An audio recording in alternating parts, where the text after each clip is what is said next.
This is Getting On with Life, Biblical Wisdom for Successful Christian Living. And this session is Take Time to Be Holy. In my childhood, churches often sang the hymn, Take Time to Be Holy, by William Longstaff. The song dates to the late 1880s. The reason the song came to mind for me today is that I reflected on how easy it is to not find time for spiritual things. Christians may want to be spiritual and close to the Lord, and may want to worship God and engage with eternal things, but are too caught up in the bustle of work, business, comings and goings, life issues, and the cares of this world. That, of course, links to the seed among thorns in Jesus' parable of the sower. In Mark chapter 4, verse 7, Jesus said, "Other seed fell among thorns, and the thorns grew up and choked it, and it yielded no fruit." Let me make a number of reflections on this which might stir you to more effective living. Holiness is not something we turn on and turn off. In view of the line, "Take time to be holy," one might ask, how unholy have you been?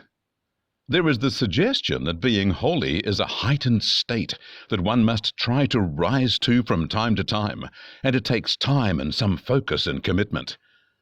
When God called his people to be holy, God was not suggesting there was some rarified place to aspire to, but a permanently practical level to live at. In 1 Peter chapter 1 verse 16 it says, "It is written, Be holy, for I am holy." It is a matter of being, which is a permanent state, rather than performing or attaining on occasions. We are to be holy, not just to act holy, or to look holy, or have rare moments when we attain holiness. It shouldn't take time to be holy. Holiness is a way of life and a state of being. Whether we are in church or busy at work, we are holy. Our thoughts, choices, orientation, lifestyle, and very existence is holy, since we belong to God and are dedicated to Him. Notice how the Apostle Peter describes various things we are. In 1 Peter 2:9 he says, "You are a chosen race, a royal priesthood, an holy nation, a people for his own possession, to proclaim the praises of him who called you out of darkness into his marvelous light." You are these things. You are a chosen holy nation and a peculiar people. You don't have to take time to be what you are. I am a husband and a father and a grandfather and a pastor and a friend and various other things, all at the same time. In one sense, I never have to take time to be those things, since I am those things all the time. At the same time, and this might pick up the intent of the hymn writer, I can be a dad and fail to be a dad. I can be a dad for all legal intents and purposes, but neglect my children. I can be abusive or thoughtless or absent. With that perspective in mind, I might need to take time out to practice my role as father to my children, or husband to my wife, or granddad to my grandchildren. Similarly, I might need to stop being distracted and refocus my heart and my program to live out the holiness and spiritual realities of my life. At the same time, there is the possibility of someone who is living opposite to what they are. I might be a dad to a child, but have abandoned the home and abandoned the child. This is yet another situation touched on by the call to be holy. You might have given your life to Christ and have abandoned your connection with God. The example here is the prodigal son who abandoned his home life to indulge his selfish desires. He took his inheritance and packed off to spend it.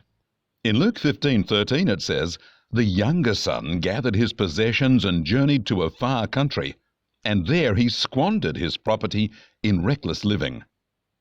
This son was a son, but he abandoned his reality in search of something else.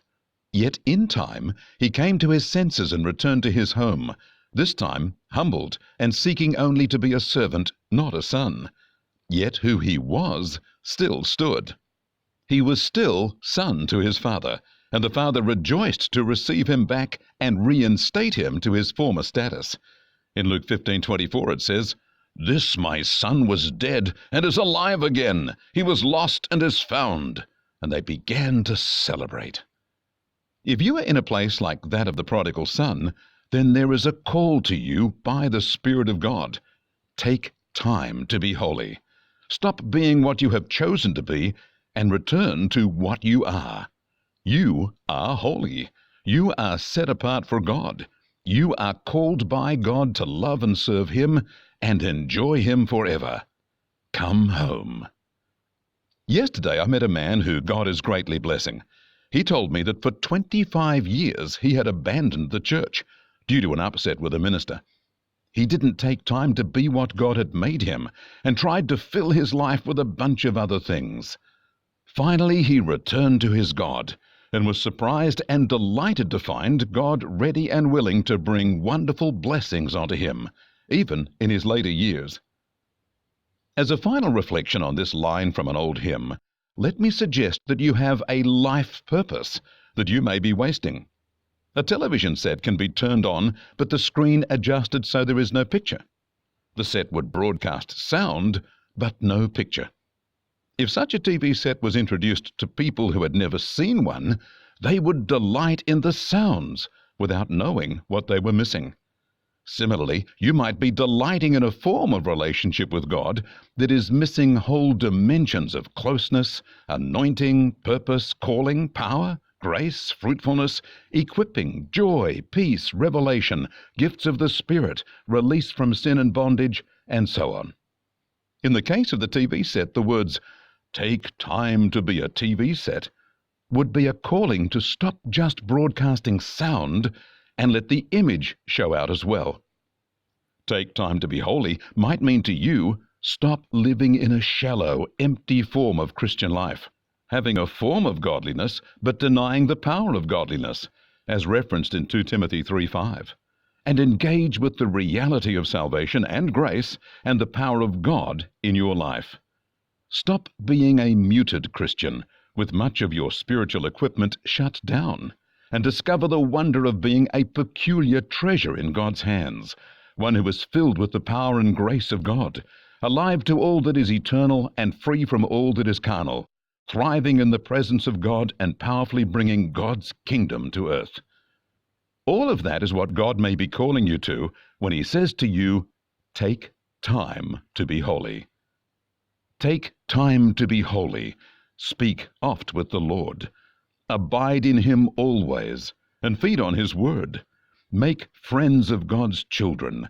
Help those who are weak, forgetting in nothing His blessing to seek. Take time to be holy. The world rushes on. Spend much time in secret, with Jesus alone. By looking to Jesus, like Him thou shalt be. Thy friends and thy conduct His likeness shall see. Take time to be holy. Let Him be thy guide, and run not before Him, whatever betide. In joy or in sorrow, still follow the Lord, and looking to Jesus, still trust in His word. Take time to be holy. Be calm in thy soul, each thought and each motive beneath His control. Thus, led by His Spirit to fountains of love, thou soon shalt be fitted for service above. God bless you.